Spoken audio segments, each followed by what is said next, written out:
nekantrumu labai norėjau Jums pristatyti itališką produktą, tik atkeliavusi į Lietuvą.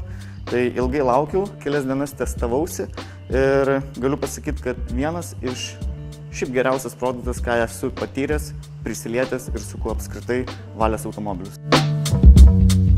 Didžiausias ir negražiausias plėmas, kurį tik pastebėjau, yra štai šita vieta. Matomai, kažkas buvo išpilta lipšnaus, nes tikrai yra lipimo momentas, viskas lipšnu. Tad tiesiog užsipurškiu ant aplikatoriaus, praeinu tą vietą, su sausa šluoste nusivalau ir bus viskas švaru gražu.